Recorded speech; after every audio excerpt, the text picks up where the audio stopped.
장미란 씨 사건에 앞서 경찰에 대한 불신과 불안을 키운 장윤기 사건에 대한 수사도 계속되고 있습니다. 경찰이 전 광산경찰서장을 한 달 만에 다시 불러 조사했습니다. 10시간 넘는 고강도 조사를 벌인 경찰은 구속영장 신청 여부를 신중하게 검토하고 있습니다. 안희재 기자의 단독 보도입니다. 직권남용 등 혐의로 경찰청 특별수사단이 입건한 김모 경무관은 지난 5월 광주 광산경찰서장 시절 장윤기 사건 초동 수사를 지휘하며 부당한 영향력을 행사했다는 의혹의 당사자로 지목됐습니다.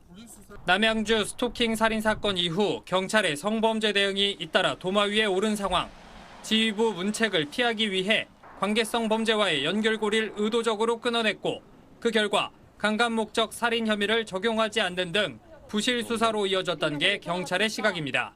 남양주 스토킹 살인 사건 때문에 좀 불안 느끼셨어요? 첫 소환 조사가 이루어진 지 한 달 만인 어제 경찰이 김 경무관을 다시 불러 조사한 걸로 SBS 취재 결과 확인됐습니다.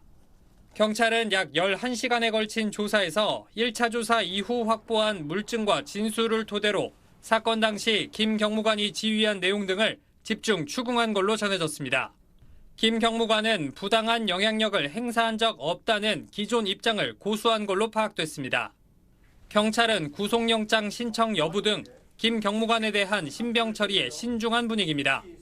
앞서 광산서 수사팀장을 증거인멸 혐의로 구속하면서 수사에 탄력이 붙었는데 직속 상관인 형사과장에 대해 2차례 신청했던 구속영장은 잇따라 기각됐기 때문입니다.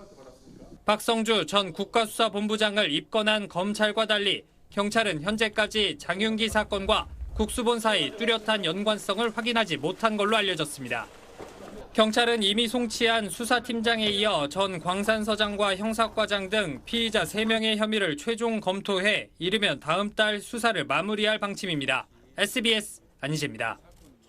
안녕하세요. SBS 사공성관입니다. 더 많은 기사와 라이브 이벤트까지 받아보시려면 오른쪽에 보이는 구독 버튼 꾹 눌러주시면 됩니다. 고맙습니다.